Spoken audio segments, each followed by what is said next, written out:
3, 2, we are live. This is 2OF Entertainment. Welcome to the Lost Dollar Business Club. Business, business, business. This is the business show that everybody watches. This is where we discuss why businesses fail and why businesses succeed. Business, business, business. Business, business, business. Welcome to the Lost Dollar Business Club. Oh, I prefer the older one. we can't have the older one because apparently somebody complained that the music was theirs. So David asked me to Really? So he literally has snippeted, if that's a word. He made me do some voiceovers. So he's taken about 10 voiceovers and turned them into this. Well done, David. It's the funniest intro that we've done yet. I'm laughing my I think it's awesome. Well, the thing is, John, like the music is copyrighted, which means that we couldn't monetize. So if somebody says we want to do the Lost Dollar Business Club, we're paying some musician. Yeah. Yeah. Well, it's not that we can't monetize. What ends up happening is that we have to agree, which we did. Yeah, give him don't want to money. go back and change the other 84 shows we've done. We agree that we will split revenue with them going forward on the old shows, but going forward, no. Music, unless somebody. David, where did you find this? Is this free music, or am I going to get a thing on this? No, this is free. This is courtesy of Mr. Tube, of which he offers up quite a lot. Mr. YouTube, okay. Mr. YouTube, I'm surprised you didn't do an AI generated audio track there, David. He doesn't like that. That costs money, Michael. You know, every word costs money. So that's right. And and Stephen's free. And we do have Roll from Vaguely True. He's free too. Yeah. And we have him sometimes do voiceovers for his show, which is on Sunday. He's voiceovers of the Queen of England. And special guest on Vaguely True this Sunday, Arnold Schwarzenegger. Yeah, Arnold Schwarzenegger, the Sperminator. The Sperminator, yeah. We had an 11-minute interview with Arnold Schwarzenegger. You can see it in the thumbnail. If you're interested, you can watch it on this Sunday or tomorrow, if you will. The real Arnold Schwarzenegger? Schwarzenegger's on. You can either listen to the podcast or watch it on the show. Arnold Schwarzenegger is going to be on Vaguely True this Sunday. So there you go. Yeah. It's and you can look at the thumbnail, which John never looks at anything on the channel. But if you look at the thumbnail, John, there's Arnie Schwarzenegger for the show on Sunday. Making the claims. Big shout out to Arnie for whatchamacallit, for coming giving us. We're talking about all sorts of things, like he's extramarital children. Cigars. We talked about what he feels about Dolph Lundgren, Sylvester Stallone. Oh, it's a great interview. You got to watch it. Yeah. But that'll be released Sunday. That'll be tomorrow. There's Hollywood tomorrow. Hollywood tomorrow. Yes, if you're listening or watching the Lost Dollar Business Club on Saturday, tomorrow Sunday, which would be the 16th of June, 2024. Already Arnie Schwarzenegger is on the show. Now I had to do math in my head. Which now I'm done for the day. Thank you. So who do we have today? We don't have. They don't have us. We have guests today. We do have guests, and one of our guests, very dapper. He's got the jacket that matches the sunglasses, that matches the beard. Only misses in the pocket square, but other than that, he for style. Building it up. Well, we do he should have a fedora. And these gentlemen are in actual reality, even though they represent an augmented reality company. And this is from Augzoo. So Michael and Nema from Augu. Let's bring them in so that we can Michael augmented reality. And there's our dapper gentleman right there. Let's just do this for him. Look at this. Look at this. You don't see this every day, guys. There you go. Dressed for the show. That's what we like. So. Love it. Well, thank you, gentlemen. Thank you for making it, Mystery Wizard and co-founder and COO. How are you, gentlemen? Thanks for having us. I'm a new fan. Love the Lost Dollar Business Club. I love the different guests that you have. And it's good to be back. We talked with you, Stephen and David, a couple of weeks back. And you thought we were interesting enough, I guess, to invite us back to the Lost Dollar Business Club. So thanks. Well, if the Lost Dollar Business Club will be a different a different type of interview because it's a business show where David and I were more like, just tell us about it. So this is going to be more the business side of it. I mean, you'll tell us, of course, what you do, but Michael and John will be like, so tell us about the business, how's it work, blah, blah, blah. And also we do have like investment bankers that watch, VCs that watch, PE people. And so I know you guys are looking for money. And so we have to put this little disclaimer before we even start. If you think you want to invest in these guys, or if you talk to them about investing, make sure you call your attorney, your accountant, your wife, your sugar baby, your mistress, your girlfriend, or any of the above, and make sure that they give you approval and sign off on it before you do any of that. But yeah, we know you're looking for money, so we figured this is a good place for you to do it. And your technology is awesome, so people should see it. Yeah, well, we're looking for money, gentlemen, so we just have to pay the bill.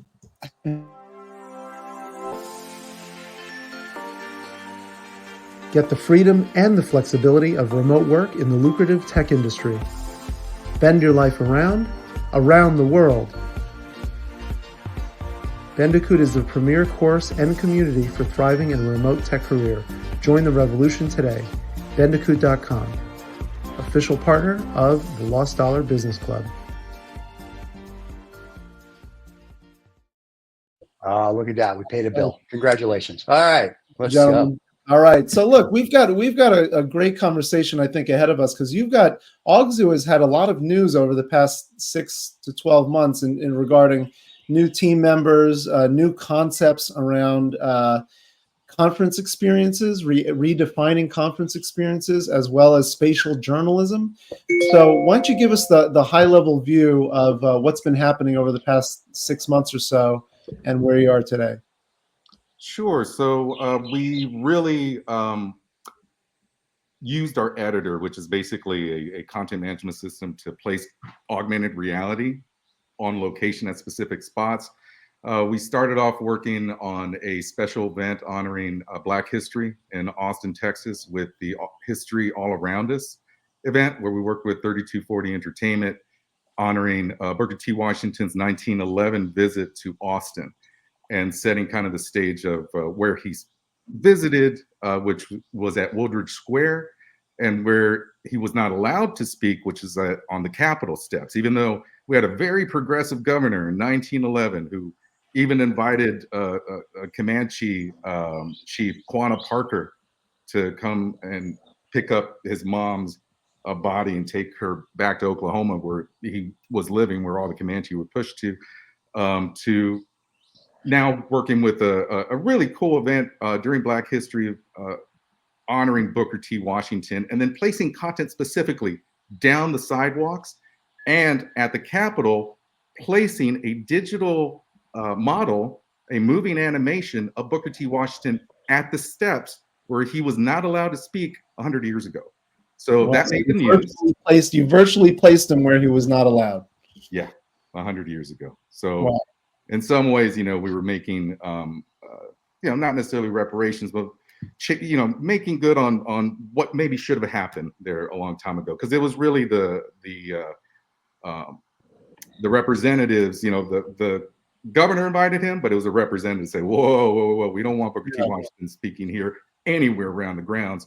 But the mayor of Austin was very progressive, and Mayor Woodridge invited him to speak at Woodridge Square, which traditionally was a place where politicians would announce their candidacies, etc. Lyndon Baines Johnson announced his first candidacy there as well. So that's where Booker T. Washington spoke. And I believe, I may be mistaken, but about 5,000 people showed up. And I think only about 3,500 people actually lived in Austin at the time. So a lot of people came to Austin to hear Booker T. Washington speak about the African-American experience and why there were some of the things that he said was controversial. He thought that the African-Americans moving to the city was problematic because they had better experience in rural settings per se, but obviously, education, there was a multi-layered situation there. But the group that we worked with did some great videos, kind of setting the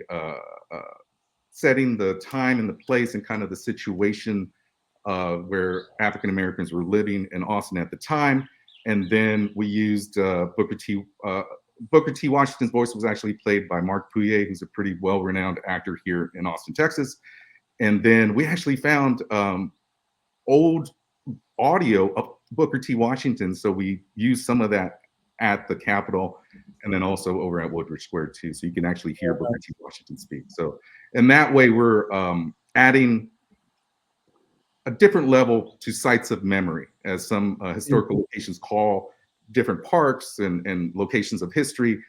We're adding what is an interpretive plan basically through augmented reality. And I think this is a real cool way to do that, and changing locations and telling a deeper history at sites of memory throughout the country and really throughout the world. But we're starting here in Austin. All right, well, that's great. And before we ask you, Michael, about how it started, how it began, I understand there's a connection to Hawaii. Hawaii is very special to me because my mother and her family is from there. My brother lives out in Maui now. It's a great place, and I know that there's some early stories related to how you guys did some early technology there. But let's talk to Nema here, our mystery man. What's your role and and what are you doing at Augzoo yourself? I'm the coder. I think that's basically it. That's good. That's good. I mean, that's a, being the coder, you kind of know a lot of things and stuff like that, and that's why you got the shades on, Nema. You need yes, shades yes. if you're a coder. It's usually a hoodie, not a proper jacket, but it's a little hot outside, so nice. But coding is what we do here, and like we were talking about the mystery wizard. We're thinking about a rebranding, and it's kind of, we haven't decided yet, but I think we're gonna go there. We're thinking about rebranding, and it's gonna mean like mystery wizards. So what we're not gonna reveal the name. What is the thinking behind the rebranding, gentlemen? So what's the thinking there? Why you would want to do that? From Augzoo to mystery wizards. Well, yeah, the name will be different, but it's gonna mean mystery wizards. I think we just wanted to have some sort of meaning and meaning to it, and interacting with kids, which are most receptive audience, and the name catches with them. So that we're thinking about. So and they have a hard time with Augu and stuff like that. So we were thinking, like, if the kids are receptive to it, then adults are, because a lot of us don't grow up when we are adults. I mean, me right here. So you're not going to rebrand the company like Ice Cream Truck or White Panel Van, right? It's going to be a cooler name than that, I'm hoping. So, the kids will be like, ooh, like the Reese's peanut butter thing. So it should be a cool name. So it'll be a cool name. It's going to mean okay. Well, you'll have to let us know what it is at some point. And I can guess. Come on and I can guess. It's going to be the dudes with shades. That's what they're going to do. I think a cool name could be Finding Nemo. I'm just saying. I don't think it's been used. I'm thinking that's a cool name. Well, you guys already found him. Pixar. I know he's right there. So, well, Nema, you do want to find somebody though in Hawaii. He's got a friend that he's been looking for. So. Oh yes. I have a friend over there that we I mean, I grew up in Dallas, and right. He was a friend of mine, and when I moved to Austin, he decided to go to Oahu, and he's been there. And wow, and I lost contact with him in March, and we're thinking about going up there and finding him somehow. So we're putting resources. All right, well, we can help you with the search party offline. Let's do it. We'll see what we can do for you. Yeah, I would do a shout out for him now. I mean, we're people listen to us all over the world. That's right. The listeners, can find this friend. Yeah, he could be in jail. I don't know. Oh no! Wow. Well, it'll be easy to find then if he's in jail. So, well, you never know. And fellas, the main reason why we're doing it is, again, Augu doesn't necessarily roll off the tongue. It's time to kind of maybe do a pivot. We're really wanting to commercialize Augu, so we're, in a way, it's going to energize us to kind of push forward, and that's why we're kind of switching. So are you getting traction today? Because it sounds like you have some people who are. So you said the younger audiences maybe are responding more to the technology. So where are you seeing the traction, and where do you think you're going to be focusing over the next quarter or two? Well, we got a pitch deck. The one thing I've noticed about the Lost Dollar Business Club, you got a lot of people that come and maybe looking for money or investment, but they don't do a pitch deck. So I've got a pitch deck for you guys, and I can. There's a pro and a con. There's a pro and a con to a pitch deck. I will tell you. You can show it, but I will tell you exactly what the guy Scott Airy told us about his community musician. Everybody sees a pitch deck. They said they got more out of watching his interview on our show because he didn't use a pitch deck, and he shows the technology. So your pitch deck is fine. You can show it, but you may also want to show your technology and whatnot, because he actually now uses our interview for his pitch. Doesn't send a pitch deck anymore. He literally sends a link out and he goes, "We were on this show." And he says, "My interview starts at here and ends here if you want to see it." And he sends the interview out, and people watch the interview, and that's how they say they get more out of that than reading or seeing a pitch deck. Just FYI, in the future. Sure. So, I mean, we can go straight into, I've got different things set up here. So you can do whatever you would like. It's you're prostituting yourself. We just sit here and look pretty. That's our job. So while Michael's getting ready, you know, the whole thing on the rebrand and going through this misery wizard, it's we were kind of talking about last time going through creativity versus monetization, right? And that's a big decision, especially when you don't have the funds. You have to just come up with your own time and money to do this. And we're going to focus on creativity side and trying to make beautiful things. Okay. And I think kids have been very recipient to it. For example, Michael set up my son's birthday party like 2 weeks ago here in the backyard. Right. He had a Roblox birthday party, and Michael went up there and got through our web editor and started putting some Roblox items in there, and he kind of made a virtual Roblox in addition to the Roblox stuff we had. And the birthday party pictures turned out to be great. We had Roblox floating on the pool, and you know, kids taking pictures with them, and there was Roblox stuff all over by the birthday cake and everything, and it just stylized the whole birthday. And we were like, wow, this is kind of cool.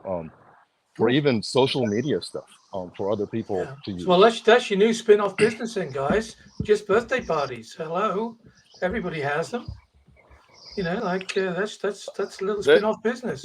There used to be a lot more birthday parties last year than I noticed. This year hasn't been any. But you know, do this for the adults. Yeah. Well, I'm going to share what I built there since Nema's bringing it up. I'm going to bring up the editor now. This is the Augzoo editor. All right. Yep.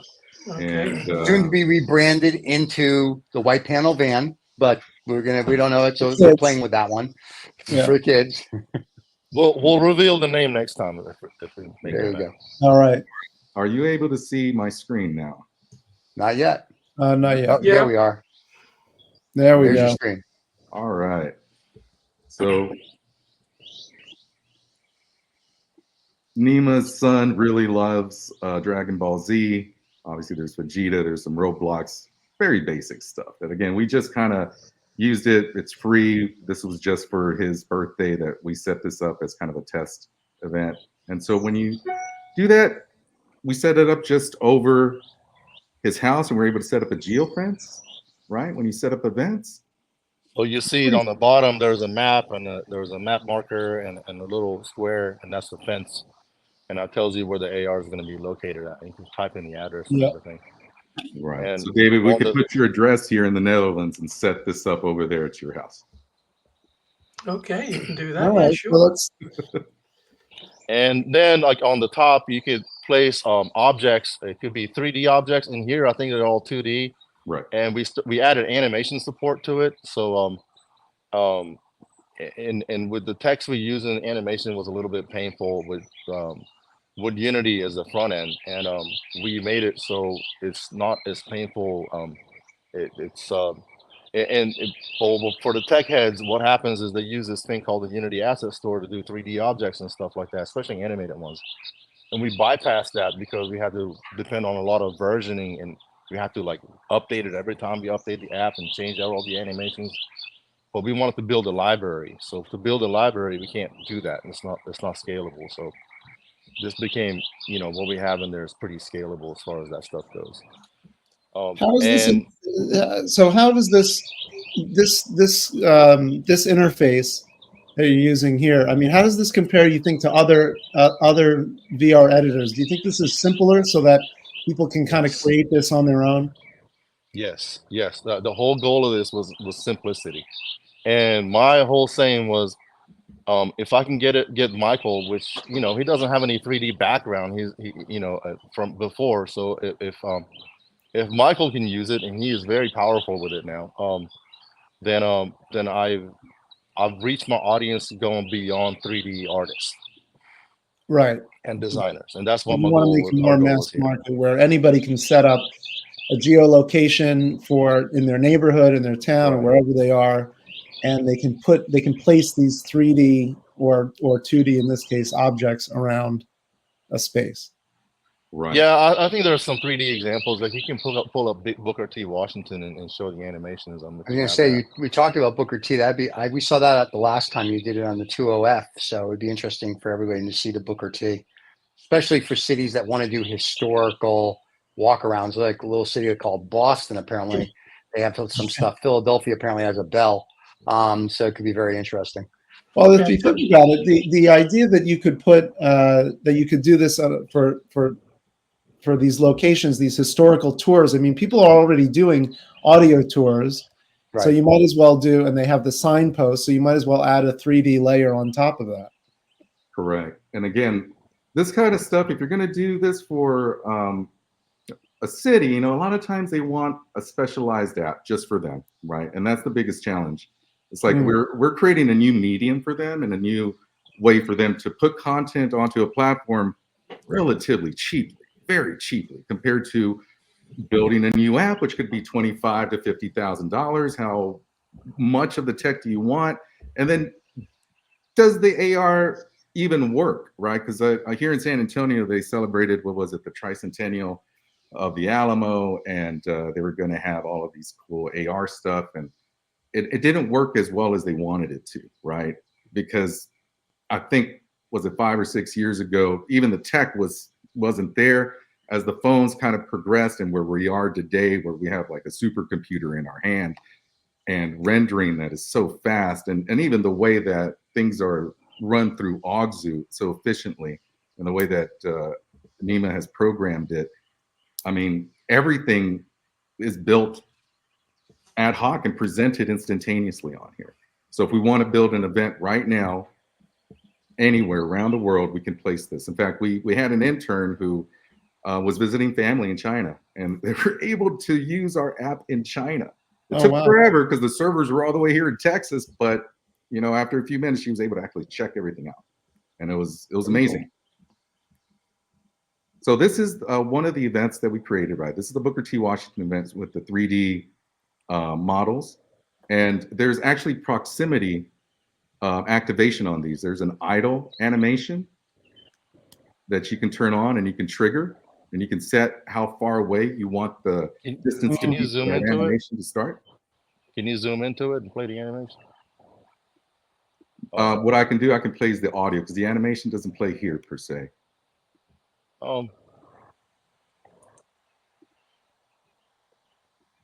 But this is the animation that's set up, and it led to us creating the history all around us. And this is basically the video of the. And what do they need to access this? Is this an Augzoo app that they have to download, or that's a website. We have it under a password because we haven't created the username or a user system yet, and that goes to the whole argument about monetization versus creativity. It's like, do we spend a few months coming up with a user system and everything so people can log in and have their own private way to set this up, or do we kind of polish things a little bit more to add some more creative stuff? Like we wanted to add things to regenerative stuff, so we can add like thousands of like mushrooms in one place or something like that. So we were thinking about adding those first and adding a little bit more interactivity. Like with this Booker T. Washington that we did, basically Booker T is sitting at the spot with this designated in the park, and you walk up and he's just walking into the idle animation, and you walk up to it and get close. As soon as you get within a few meters of it, the animation starts playing and the voice comes on, and it sounds like Booker T. It sounds more like Obama talking, but it's supposed to be Booker T talking. But you know, close enough. So you know. And also inside each channel, right? And I touched a little bit about this last time we spoke, but that each channel can be a TV station, you know, photojournalist site that they want to create and kind of share experiences of a specific location. I've been able to really use 2D images in a 3D environment and a nice way to kind of put you in a location without having to scan the whole thing, like a lot of other solutions that are out there where you have to create a mesh, like a digital mesh of the location, and then that file is huge. But if you take images of a location and then take them out, that file is smaller, and you spread it out in this way in a 2D or a 3D environment using Augzoo. It gives you the sense of being there. And that's what I did for Como Las Movies, which is a local band. And so here's a good example of what I'm talking about and how it can change photojournalism. Let me see, where are they? Como Las Movies. So this is a band, and I was following them last fall. I followed them over to Legacy Park, which is in San Antonio. And these are 2D images, right? You're trying to show, are you sharing your screen? I don't see it. Yeah, we don't see it yet. Let me see here. It's not in my little box. And even the 2D imaging, like you know how on your iPhone, I know some of you guys don't have iPhones, but on the iPhone, I don't know if you can do it on Android. You can go there and like basically rip out a character or person out of an image. Yeah, right. Yeah, so we were thinking about adding that so people can go easily like pull up their library, rip that out, and directly throw it in their AR without even using the editor. So you could start like, you know, put your drawings in there. Like my son does a lot of drawings and stuff like that. So we were like, you know, I can rip his drawings without having to go through the editor. So we were thinking about doing some of these things before we added the counts and commercialized it per se, more so. But that's what does the competitor landscape look like? You mentioned it a couple times, and there's a lot out there for augmented reality that a lot of it doesn't work well or is not gaining traction. So what does the competitor landscape look like to you? So yeah, they're a little clunky. There's a lot of they have toolings, and the tools are very, very complex. It's like, you know how you have like in the old days with Microsoft, I guess in Windows you still have those like wizards and stuff like that. It kind of walks you through things, and then you have to hit the save button and publish button and what have you and stuff like that. And we're getting rid of those. But the competitor market basically, you know, the one thing they have that we don't have is those accounts. Obviously some of them you can tell like they have more money, like in the way the website is and all that stuff, because it takes time to build a decent website and designers. But there is only one group that I've seen that could do quality AR, and they're targeted more towards like doing a professional movie film recordings and stuff. And but they're all the quality of everybody is pretty, you know, it's not that great. And the other thing they have, you know, we go with GPS and location, but it's GPS is not that accurate. So what you have to do is basically recognize a place you're at and be able to pinpoint everything exactly where they were in conjunction with the GPS, which is something that's not out there. And that's one of the things I'm planning to code in there, so we can recognize a place. You know, you use the GPS to recognize a place, and then you can place things exactly where you met them to be. And so next time you come in, they don't move around because the GPS, you know, signal is different. All right. Right. But Michael can speak to that too. That's just from the tech side of it. Right. And there's been, you know, as we're doing this, we're learning. We're doing field testing. We're always experimenting. Everything that we're doing is an experiment in research and development in terms of this new medium, right? And I know, Stephen, you don't like, you know, phones in the classroom per se, but this is really affected, in some cases, some students. And I may have brought this up the last time where the Booker T. Washington event, there were some teachers that were connected with 3240 Entertainment that wanted to see it out of Houston. But you can't, you know, pack up your kids in a week and go check out something in Austin. That's months in advance, right? So we created an anywhere event, and that's one of our differentiators too, that you can create not only location-based events, but an anywhere event where you can see it anywhere, like China or Australia, it doesn't matter. And so we created an anywhere event. And one of the students that the teacher said that she had kind of the most problems with, that really didn't like to pay attention, always on their phone, right? Used this, and he became the teacher. He was showing history to the rest of his class, and that was beautiful. Did he use his phone to show everything, or? Because Yes. I'm like no phones in classroom too. Right? Oh, this was a special Black History kind of event that they had in the gymnasium. They used to not let us have. They used to not let us have pagers in the classrooms. I don't know if you guys remember that. Well, that's because you can't do drugs between 9 a.m. and 3 p.m. But how would you do drugs off of pagers? You can't do drugs off of pagers. We had to go sell them. Street pharmaceuticals. That's how we all paid our way through private school. But anyway, no, I mean, I'm okay. I'm okay. He's like, oh yeah, that's right. That makes sense. I'm okay with phones in the school for some, like memories. But I'm okay with phones in the school for something like this. I'm not okay with phones in the school because I got to know what my buddy's doing 14 classes down for lunch, or some girl thinks she likes me. No, you need to learn. But if this is like every Friday event at a school, and we're going to do dinosaurs or Booker T. Washington or whatever it might be, then yes, then I'm okay with it. But then when we're done, give me your phone, goes in the desk drawer, and then when school's over, you get your phone back. I'm okay with that. I'm not okay with the kids, whipping out their phone. You don't need to. You're not that important. You're not saving cancer. You know what I mean? You're not curing anything. You're not doing anything. And if it's that important that you can't be there that day, then stay home. Right. So, but this puts history in your hands, right? This is the A that they're trying to incorporate into STEM, and they're trying to turn STEM into STEAM, right? And so this is the missing element, and it's so easy. We presented this and shared, and people were downloading this at the Boeing Tech Port in San Antonio, and the kids loved it. I stopped a kid from crying. She saw an elephant. She was crying, and the parents didn't know what to do. I showed her, hey, do you mind if I show her a little elephant? And boom, she immediately stopped crying. Okay. But there were fourth grade teachers that were coming up to me, and even an assistant principal from a school district here in San Antonio.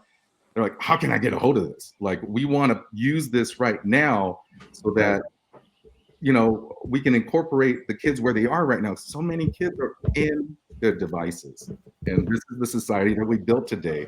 So this is a really good way to kind of use the devices for good, for educational purposes, to immerse the kids in education in a new and different way.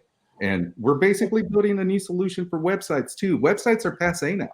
What if everybody now had a channel, an augmented reality channel, to place their content? Because who goes to a website anymore? Like, what do you get from a website? And then does it work with your phone? But let me go through this deck, if that's okay with you guys. And sure. Don't go through the whole deck though, because everyone will nod off. If you I get it. But what we want to present the team a little bit about us. Did you say the teacher thing was a Boeing thing? That was at the Boeing Tech Port. It used to just be called Tech Port. And hopefully it was on Earth, not in space. Well, even on Earth doesn't really matter. They'll still lose a door or a window. So, we lost your screen again, so you can't see your presentation. Okay, let's try this. It's not meant to be. Yeah. So it's telling you right off the bat. Yeah. That's why it said info at, and people can get a hold of you. But that's what I'm trying to say. Just be very careful when you do that, because people nod off on presentations. So fair enough. Oh, I mean, if you could pull up even the pictures from the birthday party and stuff like that. I mean, stuff like that, or the Booker T. If you have fun stuff like that, you want to show, people want to see that. And also, videos. I was showing it earlier, but it may not have gone through. Let's show the Booker T video if you haven't seen it. Did it show up earlier? No. It kicked you out. I think it just kicked you out. So I don't think we'll be able to show it. But if you send it to us, we'll put the link below. Yeah, and people can see the link below. Well, as we're wrapping up here, there's one other special announcement that you guys made, and I'd love if you gave us a little exclusive insight into this Tago Mago on your website. So what is that blog post that you put that mentioned a new project in the works as of February? Well, there are various projects in the work, but I'll let Nema talk a little bit about it. Tago Mago was gonna be is gonna be our maybe Vision Pro if it survives in that kind of realm where we're really want to immerse, and that's I think that's gonna be a passion project that's gonna the audience. We talked about the kids, the creativity, and everything. We wanna capture that with that, and it's gonna be a game that we want to make in the for the Vision Pro or any kind of good AR unit coming up that's going to be better than a phone, because I think AR is best if it's on your face, not per se like an Oculus, but something that's kind of more immersed in reality as well, not just like something that takes you out. So if you're a school district or a zoo or something like that, then theoretically, whatchamacallit, this is a great tool. So it keeps popping out. So it's by the bandwidth. So basically, if you're a teacher, a school district, a zoo, a museum, a city, they should reach out to you, and you can actually give them a proper demo, and then they can see how you can move from A to Z. Correct. We're more of a servicing tool right now. Oh my God! But that's okay. Don't worry about it. That's yeah, I mean, like, especially the schools. You know, the schools are finicky. I mean, like, you know, if you have kids, you can take them to school. You know, they don't like the kids to arm wrestle, so there's like a lot of touchy things you gotta deal with, and some of them are receptive, some of them are not. So it really, if we could crack the whole school code and get into the school business, that would be great. Especially like I've worked with schools and educational games. In fact, we made a game a few years back called Space Force, and I think that's where they got the whole Space Force name from, because I was working with some DARPA people.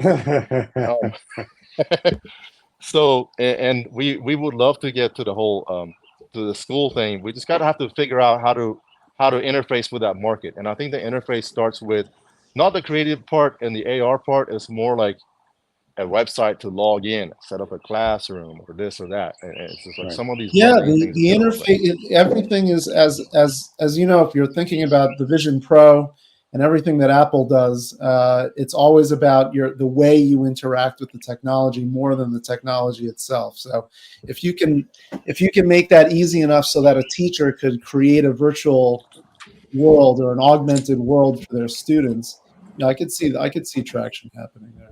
Yeah, and that may be a happy compromise for a lot of schools. You know, if they're getting a lot of pushback about banning, you know, smartphones in the classroom. So okay, well, you can have it for 2 days a week because we're having education on it for 2 days a week. Well, they're pushed the iPads. Like, you know, every year my son goes to school. Do you want his iPad? Nope. No, he needs to have his iPad. No, and then like eventually there's an iPad in his backpack. He has to bring it home every day, and they use it in class. So it's so integrated. It's like they want to get rid of phones, but they're pushing iPads. And now they have AI schools. There's 2 of them that have come about. So this is perfect for the AI schools. What you guys are doing is really like for the school of the future.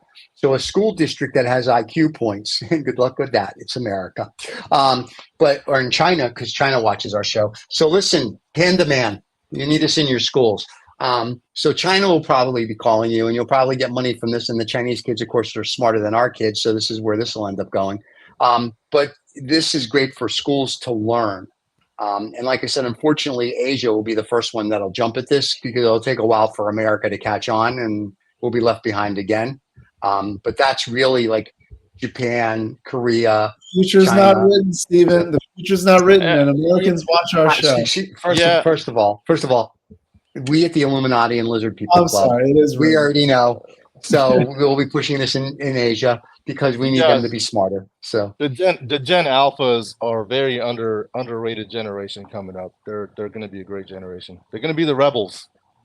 Give them another something. Right. I don't think rebel is the word I would use. Gentlemen, it has been a pleasure. Send us whatever you want us to put below, if you need to get a hold of them and you couldn't figure it out where it's sent info@augzoo.com, reach us. We'll put you in touch. And if you want to see a complete demo, if you're a venture capitalist or you're a school district or whatnot, if you, once again, can't figure it out, reach out to us. We will put you in touch. We've seen the technology. There's an interview on the 2OF Classics. We'll try to link it here that you can see more of the technology. It's very, very cool.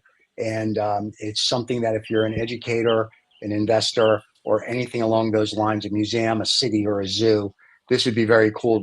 And it's something extra that you can add that would probably bring you more people to your events. So it's very cool. So gentlemen, as always, it was a pleasure. And I'm sure we'll see you in the next couple of months when the panel van name comes out. So we're very excited about that for the kids. So excellent. Thank you, Stephen. Thank you, all right, Dave. guys. Thank you. Yeah, good to Cheers, see you everybody. again. See you guys. Good to see you. Bye-bye. Bye. Bye-bye. Yeah. Bye-bye. All right, so it's just us again. That was very cool. Yes. I will try to find the interview on 2OF that David and I Yeah, did with them. try to link it there too. But because there wasn't 800 of us, we actually got to see the Booker T. It was very, very cool. So I would say this to whether you're a venture capitalist, a school district, a zoo, a museum, or whatever, their technology has come a long way since we've seen it 6 months ago. And it's something that if you are wanting to have a more enhanced experience, this would be the enhanced experience that we would want you to go with. So I think that's an awesome thing. So yeah, well, I mean, there's a lot of interesting technologies out there, and I think this is we need to transition quickly into one of the biggest AI stories of the recent times, which porn is and AI. Oh, I'm sorry. which is Apple Intelligence. They're not intelligent. Oh, stop it. Stop yeah, it. Oh yeah. These guys wanted to, they're so into AI, they're trying to take the whole acronym and turn it into Apple Intelligence as opposed to artificial intelligence. So we should take a minute there because I know that Stephen, you have some views on the fact that Apple, even though they're able to put this into billions of devices, or at least affect 1 billion users who are using Apple products, maybe it won't have the same impact. Isn't it ChatGPT wrapped into an Apple? Yeah, that's what I was going to say. It's just all it is ChatGPT. Different things. Well, here's the thing. Meta has put, or Facebook, whatever the hell you want to call them, has put their AI on WhatsApp. And they made and nobody really cares what they do. So no fan. I mean, they just nobody added it to the top if you wanted to talk to it. I mean, it's not really integrated. Please, it does squat. Right. So it's the same with Apple. Apple's adding ChatGPT. We've been using for a year and a half now, ChatGPT 4.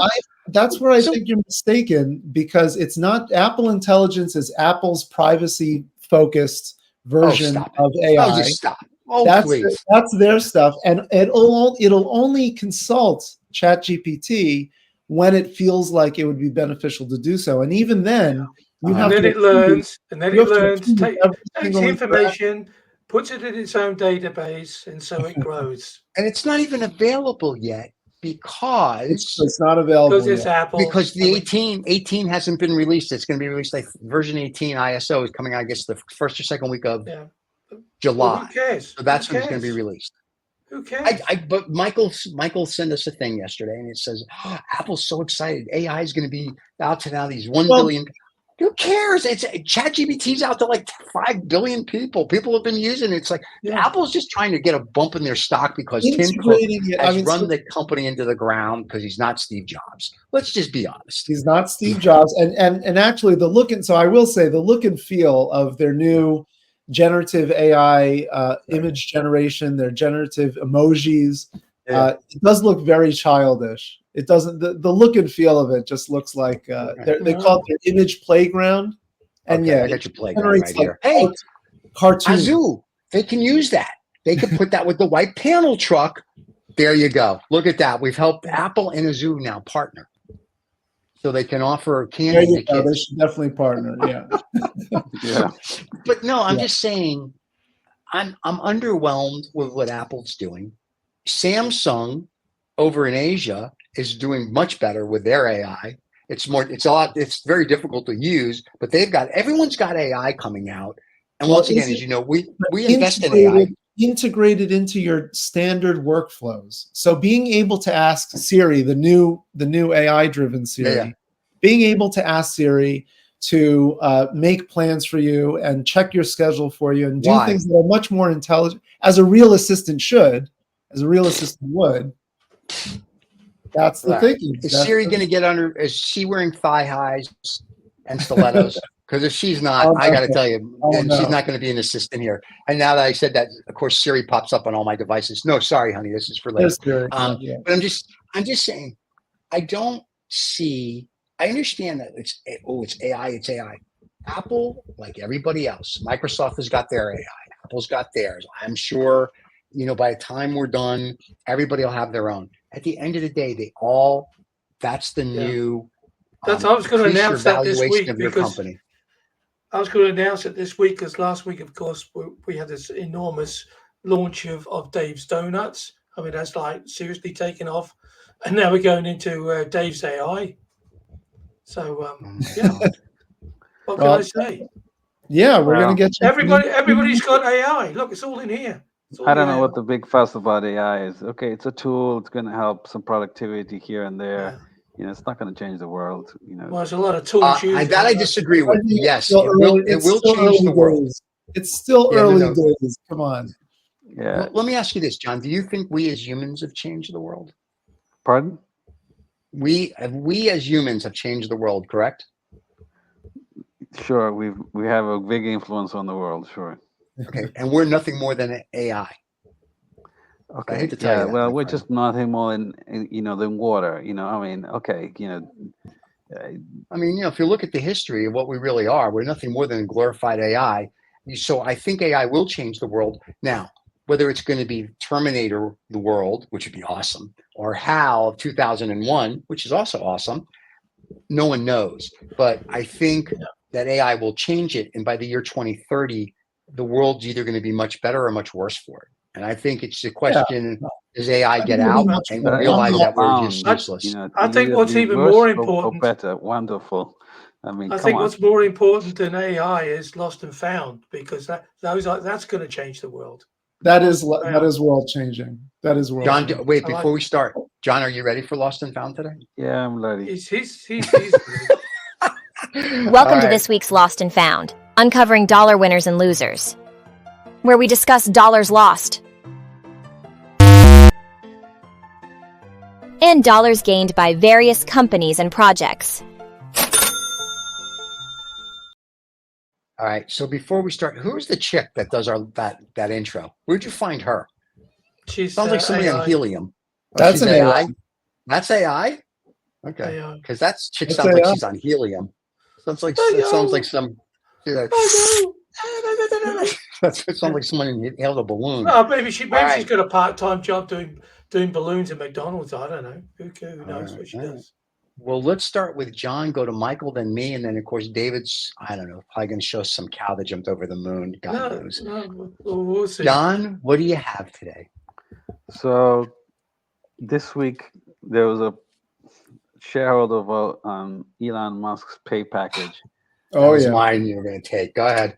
Yeah. And so, surprise, surprise. Voters, shareholders approved the $56 billion pay package over, I don't know over how many years, but nonetheless, it's a huge win for Elon Musk, which seemed like it wouldn't go his way, but I guess the fans and shareholders, just said, he's they're all not happy. Tesla stock has dropped this year quite a bit. Yeah. They're all not 30, happy. 40%.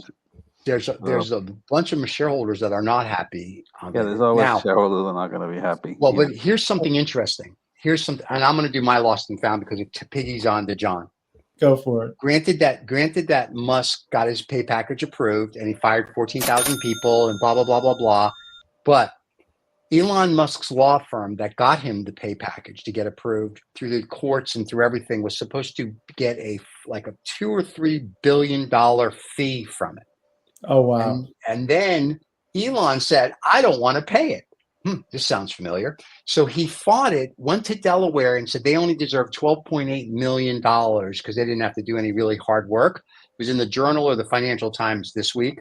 And I'm laughing because you just made 56 billion. And I think they were supposed to get, I want to say 4 billion. And he said the work they did was only worth 12. So his lawyers have filed suit in Delaware, go figure, that says that this is egregious, this fee that they should pay $4 billion in legal fees for him for this package. And I'm thinking, this is the pot calling the kettle black. I hope whatever judge gets it goes, F you, pal, and pays and makes him pay $4 billion to these attorneys. I would love for one of these attorneys to come on. I'm sure they won't, but I thought that was awesome. I thought that was awesome showing what a pussy he is. Yeah. It's like, pay the money.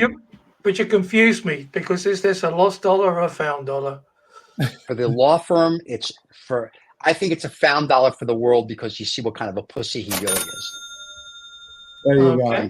Yeah, and nobody deserves a $56 billion pay package. That's just, you didn't do anything. You do, David. I'm sorry. Yes, David does, but he hasn't done anything. Yes. The stock has gone down 28% year to date. So it's cyber, and the Cybertruck is a disaster. They're built in poorly. They'll chop off your wiener or your finger. People are trying to trade them in, and CarMax, who buys everything, won't even give you a quote on your Cybertruck. That's how bad they're doing. Yeah. So I don't see where he gets a $56 billion. When he threatened, I'll just walk away. Walk away. All the stuff you make is crap. I mean, in my opinion. And I mean, what do I know? But I'm just saying, I'm not impressed with anything. Yeah, not with his SpaceX, with him, nothing. And I'm sure all the Elon haters will comment, but really, pay your friggin' attorneys, pal. Yeah, disgusting. Unimpressed, underwhelmed. Not a role model, nothing. So is that your lost and found as well, Ned, of saving? That was it. That was mine. Mine was he wouldn't pay his attorneys. That's why I piggybacked right after John. Wow. So, okay. Mikey? Well, yeah, look, guys, I've got a win for generative AI startups. And then I've also got a loss following this one. But the win is that Amazon, who's way behind in the AI race, is actually going to invest $230 million of AWS credits for AI-powered applications, for generative AI applications. So they're trying to get deal. All right, so they're trying to give. They're giving it'll be good for the startup world. Let's see what it does for Amazon. But the loss is for Germany, who's seeing company bankruptcies soar. So it's particularly in transportation and warehousing. And I raised that because Germany, the largest economy in the EU, has their insolvencies has gone up 5% year to year over year, and that's just not good for for the EU. But yeah, that's definitely a loss. All right. Well, and it is Germany, though. Really, it is Germany. The Amazon one, though, doesn't cost them anything to give free crap away, and that's a great publicity stunt. It's great for the startups, and it's really easy to do. But it's great. Yeah. But seriously, it's like stop. It's like once again, it's like Apple. It's mental masturbation. You're making a statement, not you per se. Them are making so their stock will shoot up, and people go, "Oh, look how wonderful they are." They're not. They're all out for themselves. Let's just be honest, right? So Apple's got bigger problems than Amazon now because Apple can't.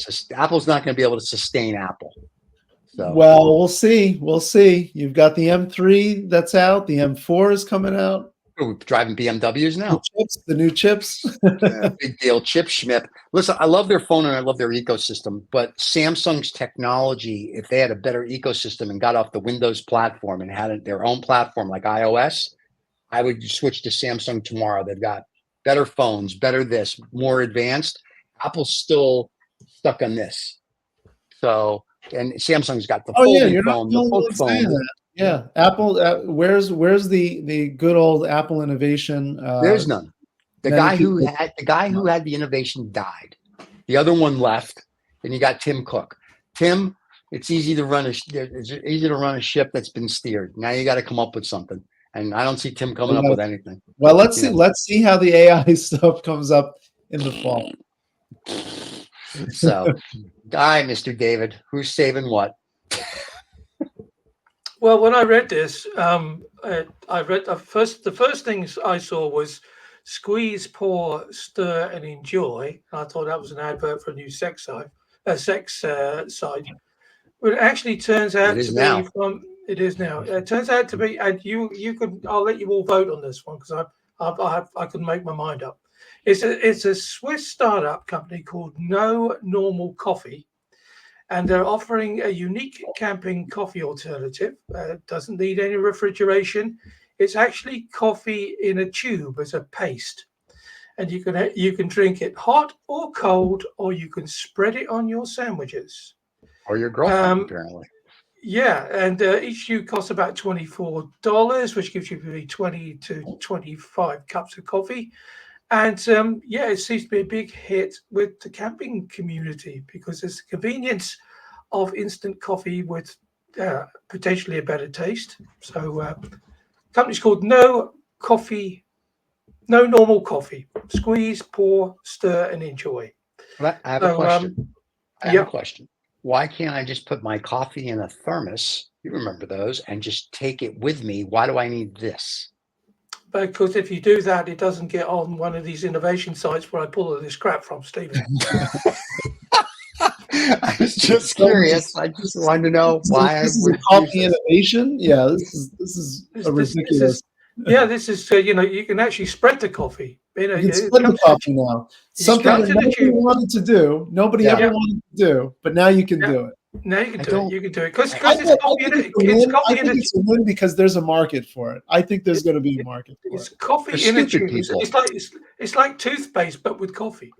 Right. Yeah. Perfect. That's a perfect analogy. Sounds very enticing.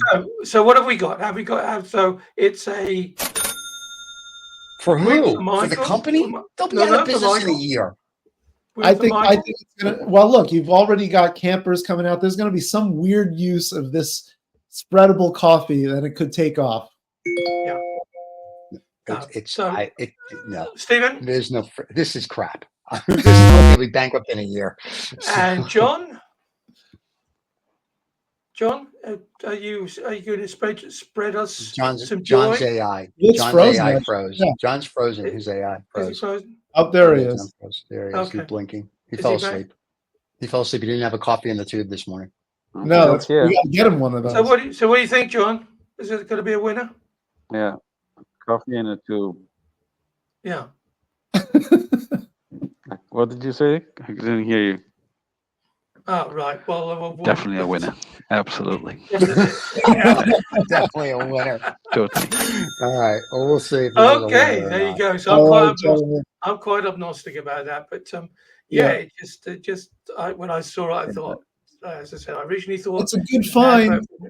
It's interesting, David. A new sex. Is it recyclable, the tube? No, but aluminium probably. So just save it with with your toilet paper. And you can take it all back with you. And it's a Swiss company, so it probably will be recyclable. So there you go. Interesting. So wait, before we leave, because we have a guest next week, or is it just us? Oh, we've got Jeff Dunkel of Optum Health. So we're talking about AI-driven health assessment. This is a big topic. Yes, it is. Into AI-driven healthcare. Yeah. So it's such a big topic and such a guest that we're excited. We're even having a prep call so everyone can learn about the technology. We are having a prep call. Yeah. Now I've seen the technology at work, and I've sat in Jeff and flown on airplanes and done stuff. So it's fascinating stuff. Unfortunately, since we'll be doing it remotely like this, we won't be able to put it on somebody and see if they're going to live, John. But in the interim, I'm sure Jeff will show us the stuff. But the technology is phenomenal, and what it does is pretty cool. So if you're into AI tech or in AI health, next Saturday, you definitely want to see that show. So yeah, check it out. Okay. All right. Look forward to that. Do you? All right, folks, here we are. Yeah. All right. Do you really? So, ladies and gentlemen, thank you so much. Don't forget to subscribe and like to catch us wherever you get your podcasts. You can catch us on YouTube. You can catch us on a YouTube podcast. Don't forget to tell your friends. And if you're an investor, don't forget Augu. They will they're interested in you, if you're a school or school district teacher or whatever, maybe they can help you out, and that's it. So that's all we got, boys and girls. Yeah. Next So week. until next week, keep spreading.